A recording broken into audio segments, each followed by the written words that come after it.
Bhagavad Gita is a book of mankind's collected experience of and answers to life's most basic questions. Who I am, from where do I come, what is my purpose and destiny, and most practically, how do I find happiness? These podcasts originate in the lectures of Neil Bhatt, a disciple of Swami Chinmayananda. They are presented here in 20 to 30-minute segments, each covering 3 of the Gita's 701 verses. Welcome to Gita Wisdom for Daily Living. We are now discussing Chapter 2, Sankhya Yoga, Yoga of Knowledge. We have seen in the first few verses that Arjuna continued his argument, or at least he declared that I will not fight. Even though Krishna told him that where does this weakness of heart come upon you? This is not fitting your own personality, your lineage, your family, and therefore get up and do your duty. Fight the war. Arjuna still said that I would rather not fight this battle because this sorrow which is burning my senses, I don't think even the domain of the 3 worlds will eliminate this sorrow. I don't know what to do. I am your Shishya. You tell me because I do not understand what my duty is today, right now, but I am your Shishya. I'm surrendering to you. You tell me what is Shreyas for me, what is good for me. As we have seen last time, Shreyas is something always good for you, even though it may not be pleasant. And once you tell me what to do, I will follow that because I'm surrendering to you. So Krishna responds to his request. So as we have seen in previous discussions, that Bhagavad Gita divided in 3 parts. The first part will discuss who we are and how we function.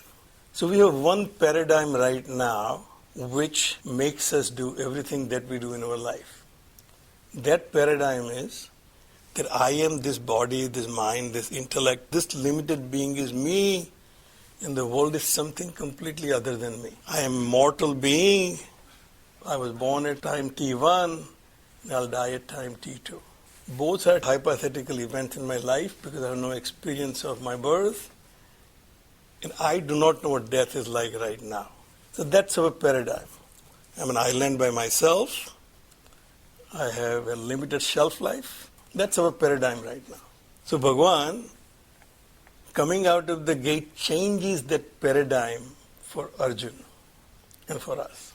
That paradigm regulates all our actions, our thinking, our relationships, how we behave in the society. That paradigm, if it is changed, then we may be viewing this world completely differently. So verse 11 through 30 completely changes that paradigm for any student of Bhagavad Gita who has never heard this before. Arjuna looked at the situation from the standard paradigm he operated before.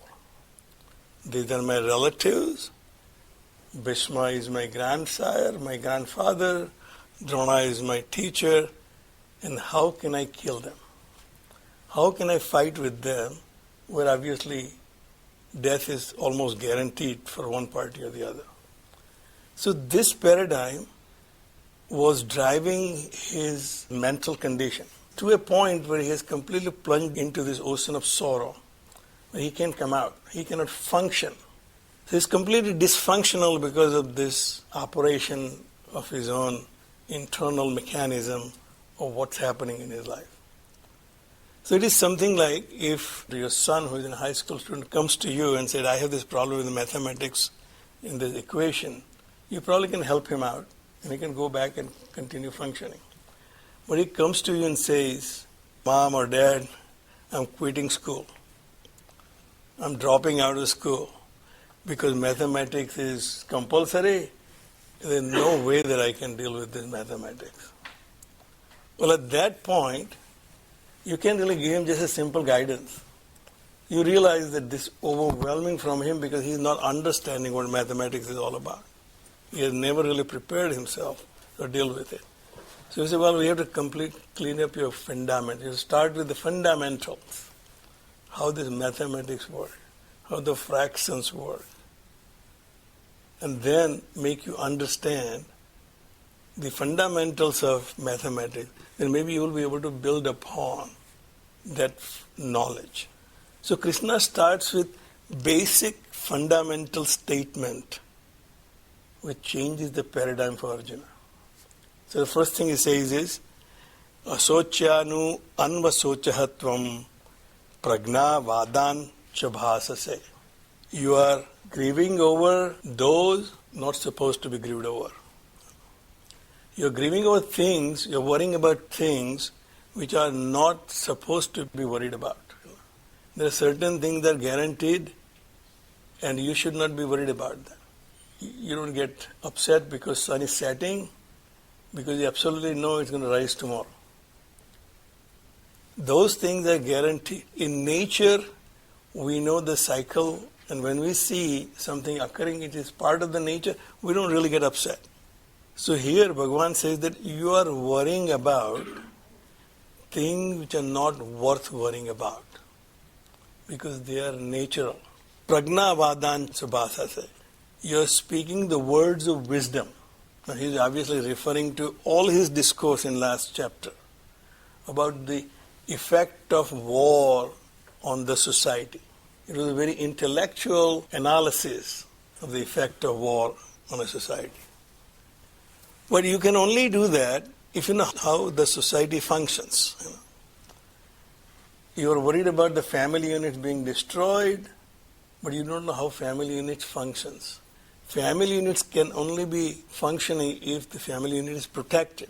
Family unit can only be protected if there is law and order in the society.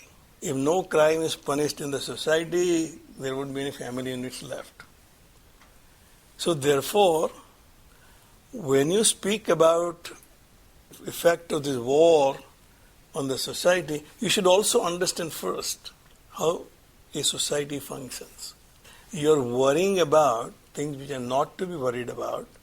Therefore, it shows that you are not fundamentally clear about how things work.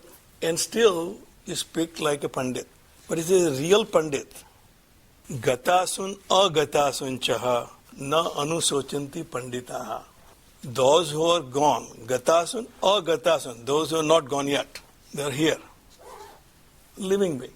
People who are here and people who are gone, panditaha, knowledgeable people, they will not be worried about. They will not grieve over people who are gone, or they will not be worried about people who are here. That's the mark of a pandit. When we first hear this, we kind of wonder why Bhagavan is saying that you should not be grieving over anybody, dead or living. Well, it does not mean that you will not have an emotional reaction to an happening in your life or happenings around you. It's but natural that something which you have not expected happens, which is unconducive, sad. You will have emotional reaction to it. That is natural, acceptable. But if that reaction makes you completely dysfunctional, then that's an inappropriate reaction to that happening. Here Arjuna is completely dysfunctional. He just cannot function as he was supposed to be functioning. As the general of an army, as a kshatriya, as the part of the Pandava family, people who expected certain things from him, and now because of this grief, he's completely dysfunctional. That's what Bhagavan is talking about. Things which are not in your control, you shouldn't be worried about. Why fall comes after summer is not your lookout. You don't need to change that. You don't have to pass laws to say, well, let's change this order. That's not something you should be worried about. You should be worried about how we react when fall comes. And therefore he said that you're talking like a pandit. So we do all the time. We quote things without really understanding the context. People do quote Bhagavad Gita without understanding the whole context of that particular verse. So Swamiji explains here that he is seeing this world from a perspective of a limited ego, a limited being who is so attached to his own limitedness and then relationships created by that limitedness. So we have divided this world as limited being, the world which is conducive, and the one which is not conducive. We rejoice the world which is conducive, and we grieve over the world which is not conducive. So Arjuna is right now overwhelmed by that. And therefore Bhagavan said that, let me explain to you how you should be looking at this situation. Bhagavan says, why we should not be worried about? The reason is, na tu eva aham, na asam, na tvam, na ime janadipaha. There was never a time when I was not there, you were not there, and these kings who are here, it was never a time when they were not there, na asam, non-existent. It will never be a time where you will be non-existent. So here is our classic conundrum. Did I exist before my birth? And will I exist after my death? My normal observation says, I will not. The people who have died, they are not here. My father died, he is no longer here. My great-great-great-grandchildren who aren't born yet, they are non-existent. So non-existence is very real phenomenon for us. Existence we experience, non-existence we are not experience. None of us have any experience of non-existence. In spite of that, we take it for granted that I was non-existent before my birth, and I'll be non-existent after my death. But if we ask anybody, do you have any experience of being not existing? The answer is no. I have no idea. You can ask anybody, do you have any experience about your birth? The answer is no. Nobody can tell us what was the experience of his or her own birth. You can say, at that time, obviously, I remember my mother was screaming and nurses were running around, and none of us can do that. I can do that for other people's birth, but not my own. Same way I've seen other people dying, but I will not know what it will be for me. So these are two hypothetical events. We consider my existence is limited between two hypothetical events. So Bhagavan coming out of the gate says, there is never a case. There is never a time you are non-existent. Neither you, nor I, nor all these kings will never be non-existent. They will always be existing. Nacha eva na bhavishyamaha. It will never be in the future that they will be non-existent. Existence is permanent. First paradigm shift for us. We consider ourselves to be mortal beings. Bhagavan is saying you are immortal beings. So that creates a lot of confusion in our mind. What does that mean? So Bhagavan continues and says, Dehino asmin yatha dehe kaumaram yavanam jara tatha dehantara praptibhihi dhirah tatra na muhyati. So first he said, there is nothing to be worried about. Who will get killed and who will be killing? Because existence is permanent for you, I, and all these beings. You will not be able to erase existence even if you kill them. They will be existing. It's like the conservation of energy. The total energy in this universe, as scientists tell us, is constant. It only changes the form. Heat energy becomes light energy, and light energy becomes something else. But the total amount of energy remains constant. So existence remains existence all throughout, past, present, and future.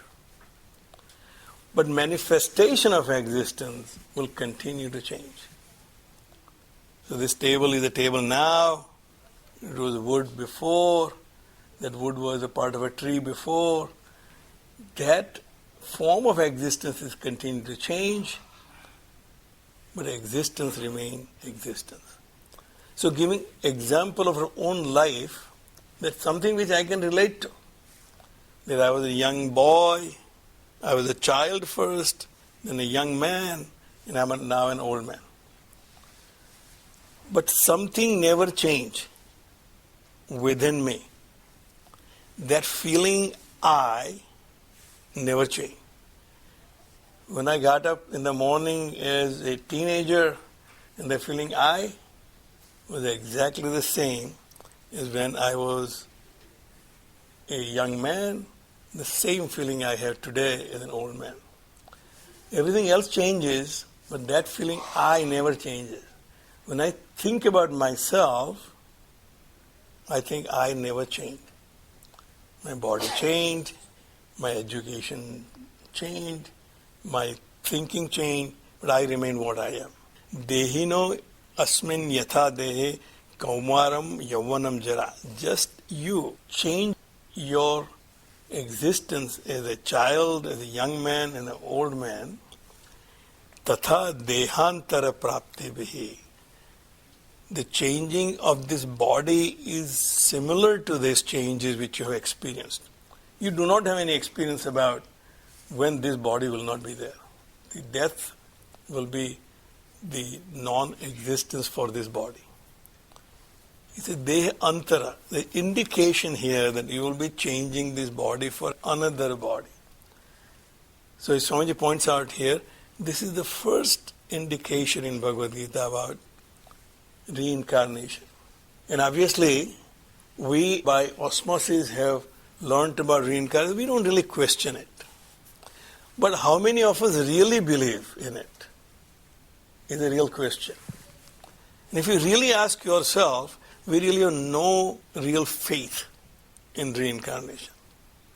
Because if I have any faith in it, I'll be behaving in this life very differently. I behave in this life as if there is no life after this. If my behavior in this class is only limited to this, if I think this is my only existence, 10 o'clock when I come and 11:30 class, that's my entire life, my behavior will be completely different. But I know that life exists outside this class. There are things I have done before 10 o'clock and I'll be doing after 11:30. My behavior in this class is governed by the life which I have developed outside of this class. We live this life as if there is no life before and after this.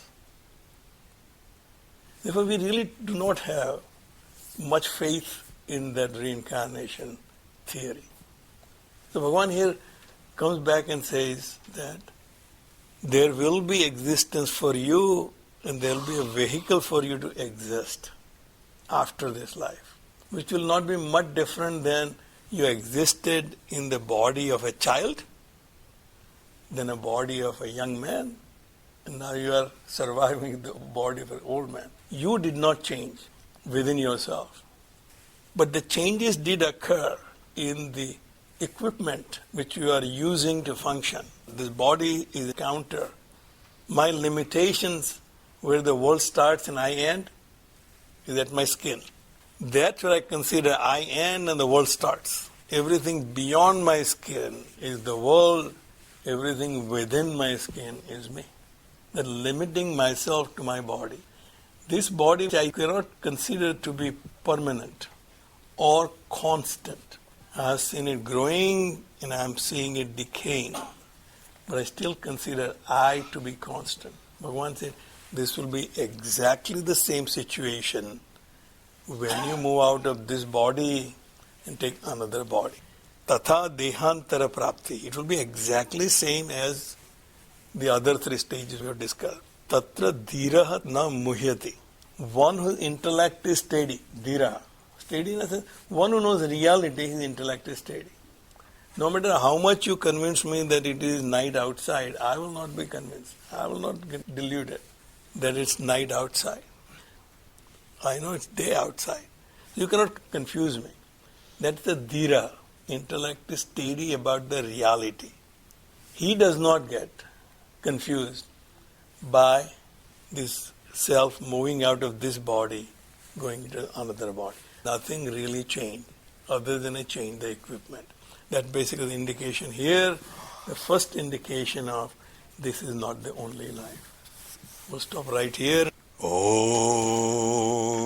Sarve Bhavantu Sukhina Sarve Santu Niramayaha Sarve Bhadrani Pashyantu मा कश्चित् दुःखभाग् भवेत्।